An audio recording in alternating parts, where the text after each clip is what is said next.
Salut à tous, j'espère que vous allez bien comme d'habitude, que vous passez une très belle journée, nuit, soirée, quel que soit le moment auquel vous regardez cette vidéo. Je suis pour ma part bien évidemment très heureuse de vous retrouver aujourd'hui sur la chaîne Booktube pour une nouvelle vidéo.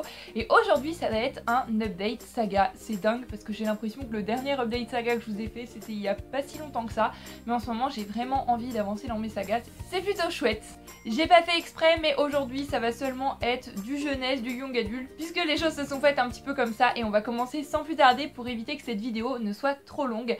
Et le premier livre dont je voudrais vous parler c'est Harry Potter et la Coupe de Feu, donc le tome 4 de Harry Potter de J.K. Rowling. Pas besoin de faire de résumé, je pense que tout le monde connaît Harry Potter, cette saga que je découvre pour la première fois et dans laquelle je prends toujours autant de plaisir à avancer. C'est juste complètement magique, complètement génial et ce tome 4 ne déroge pas à la règle. J'ai vraiment beaucoup aimé, c'était juste un plaisir de retrouver l'ambiance qui s'assombrit vraiment au fil des tomes, hein. C'est de plus en plus sombre. J'avoue que là j'ai fait des petits ascenseurs émotionnels et j'ai eu la chair de poule et des frissons. C'était aussi génial de retrouver les personnages, Hermione, Ron bien évidemment, mais Harry également, même si c'est vrai que dans ce tome là, il commence à être un petit peu agaçant. Il y a des moments où il me tapait un petit peu sur les nerfs. Ses réflexions, par ses manières de penser, c'est vrai que c'est une remarque, une chose que j'avais déjà entendue à plusieurs reprises, que Harry devenait parfois un petit peu agaçant, mais je me dis que c'est la puberté. C'est peut-être normal d'avoir ce genre de pensée, ce genre de réaction à cet âge-là. J'espère quand même qu'il va prendre un petit peu plus en maturité, qu'il va avoir une autre manière de penser dans les tomes suivants. Ce que j'ai beaucoup aimé dans le livre aussi, c'est qu'on voit plus le personnage de Dobby. Mais j'adore Dobby tout simplement. J'aime Sirius également, c'est un plaisir de le retrouver. Tous les personnages secondaires, mais Dobby, voilà. Et dans le film que j'ai re-regardé après avoir fini le livre, on ne le voit pas du tout. Et je trouve ça vraiment dommage. Après c'est vrai que le livre est quand même un pavé, donc c'est normal qu'on ait plus d'infos dans le livre que dans le film. Mais c'est vrai qu'au niveau du film, pour moi, il manque vraiment trop de choses. Et je me souvenais pas de la fin du film, donc j'ai été sur les fesses de découvrir la révélation finale du livre. Et c'était juste tellement parfait et j'ai hâte bien sûr de continuer la saga et je suis très heureuse que les tomes s'épaississent puisque ça veut dire encore plus de moments à passer en compagnie d'Harry, à passer à Poudlard, etc. C'est vraiment un univers incroyable qu'a créé J.K. Rowling et la fin de ce tome-ci promet vraiment du sombre pour les prochains tomes, j'ai hâte. On reste dans une ambiance assez sombre quand même avec le deuxième livre que je voudrais vous présenter aujourd'hui. Il s'agit de ma relecture du premier tome de Divergente de Véronique Roth paru aux éditions Nathan. J'ai lu ce premier tome il y a quelques années maintenant il me semble, je vous en ai parlé dans la vidéo In My Library Bag assez rapidement. J'avais beaucoup aimé cette histoire mais tout ce que je me souvenais c'était vaguement de la fin et de la sensation que j'avais eue en le lisant que c'était complètement dingue, ascenseur émotionnel que j'avais juste adoré. Mais je me souvenais simplement des grandes lignes, je me souvenais pas assez de tous les petits détails pour me sentir prête à lire directement le second tome. Donc cette relecture s'imposait et ça m'a bien rafraîchi l'esprit, c'était vraiment nécessaire. Pour vous résumer l'histoire, comme d'habitude, je vais tout de suite vous lire la quatrième de couverture. 5 destins, un seul choix. Tris vit dans un monde post-apocalyptique où la société est divisée en 5 factions. À 16 ans, elle doit choisir son appartenance pour le reste de sa vie. Car rarissime, son test d'aptitude n'est pas concluant. Elle est divergente. Ce secret peut la sauver ou la tuer. Déjà, j'ai adoré retrouver la plume de Véronique Roth qui est juste, mais complètement addictive. Ça se lit tout seul. Ce livre m'a vraiment donné envie non seulement de poursuivre la saga mais aussi de lire plein de dystopies. Je vous l'ai déjà dit, la dystopie c'est pas franchement mon genre de prédilection. J'ai lu la trilogie Hunger Games à laquelle je me souviens ne pas avoir accroché plus que ça. Peut-être que si je la lisais maintenant ce serait différent, peut-être que je la verrais autrement. Mais avec ce livre-là, j'ai vraiment eu envie de m'intéresser plus à ce genre parce que c'était juste complètement incroyable. Le monde qu'elle a su créer, cette espèce de gouvernement idéal, et ça nous montre qu'un gouvernement idéal ne peut pas être idéal simplement parce qu'il ne sera pas idéal pour tout le monde. Si bien qu'on veuille faire, il y en a toujours qui seront pas contents avec la manière dont c'est géré. Et c'est aussi toute une réflexion, notamment à la fin, sur ce qu'on pourrait faire avec la technologie, si on pousse ça à l'extrême, jusqu'où on pourrait aller.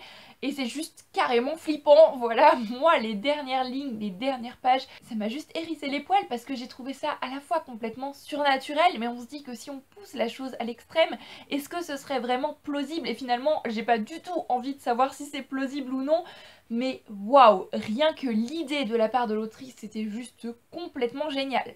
Pour en venir maintenant au personnage, j'ai un gros crush sur le personnage de 4. Je pense que Je l'adore, tout simplement. Je l'adore. J'adore sa personnalité, j'adore sa manière d'être, j'adore sa manière de se comporter envers Triss, envers les autres personnages également. C'est... J'aime 4, tout simplement. Après, le personnage de Béatrice, j'ai eu beaucoup de mal au début du livre. J'ai appris à l'aimer vraiment petit à petit. Mais de par ses réflexions, de par ses remarques, c'est vrai qu'il y a des moments où elle m'agaçait un petit peu. Mais ce que j'ai apprécié avec elle, c'est surtout ses amitiés, les liens qu'elle crée avec les personnes. C'est pas des amitiés toutes simples, des amitiés toutes lisses, où tout va toujours pour le mieux, dans le meilleur des mondes. Même si là, on est quand même loin d'être dans le meilleur des mondes.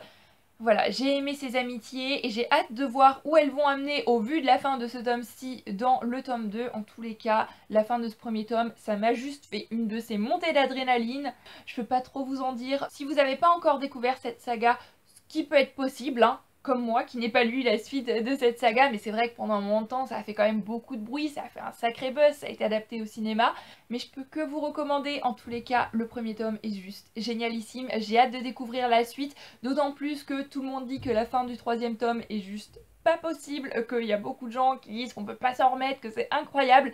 Donc rien que pour ça, j'ai hâte de poursuivre la saga pour découvrir moi aussi cette fin du troisième tome et voir si moi aussi je serai sur les fesses et je trouverais ça pas possible. Donc voilà, le mystère reste entier jusqu'à ce que je poursuive la saga. Mais une chose est sûre, cette fois-ci je ne vais pas attendre aussi longtemps parce que j'ai trop envie de savoir la suite.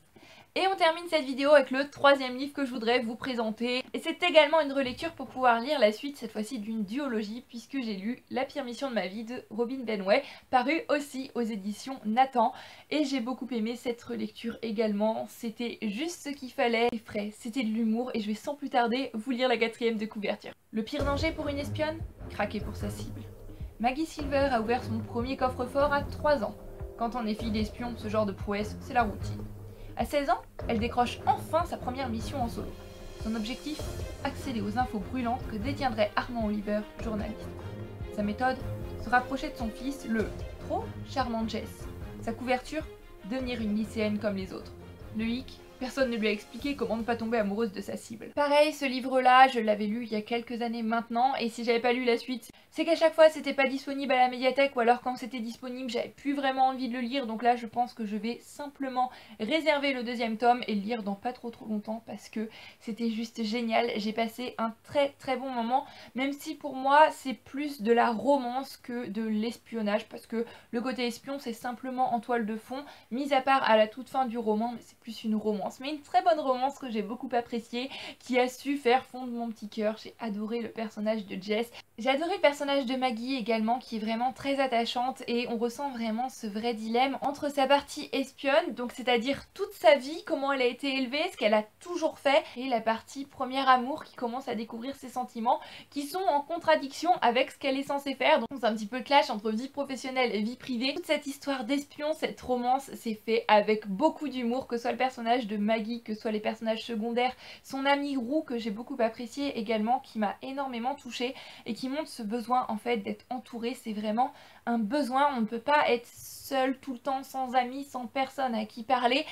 Et voilà, je les ai tous adorés simplement, et ils ont tous leur humour propre. Il y a des moments où j'avais le sourire aux lèvres, des moments où je commençais vraiment à rire, même si je me suis pas pris de fou rire. Après, je connaissais les grandes lignes de l'histoire, c'était une relecture comme je l'ai déjà dit, mais j'ai vraiment hâte de découvrir le second tome en espérant l'apprécier autant que celui-ci. La fin est pleine d'action, j'ai trouvé que c'est assez calme durant la majeure partie du roman, et à la fin tout s'accélère. Je vois pas trop où pourrait nous mener le deuxième tome, s'il y aura de l'espion encore, je ne sais pas, j'ai hâte de découvrir ça. Mais c'est aussi plein de très beaux messages, de très belles valeurs sur la famille et l'amitié.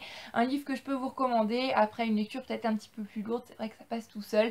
Ça reste de la jeunesse, mais ça fait toujours du bien. J'ai passé un très bon moment et je lirai le deuxième tome avec grand plaisir. J'en ai terminé pour cette update saga qui, je pense, n'a pas été trop long, donc j'espère qu'il vous aura plu. Je vous souhaite à tous encore une fois une très belle journée, nuit, soirée, quel que soit le moment auquel vous regardez cette vidéo, et bien évidemment de très belles lectures. Et moi je vous dis à bientôt sur la chaîne Booktube pour une nouvelle vidéo. Prenez grand soin de vous. Bye bye.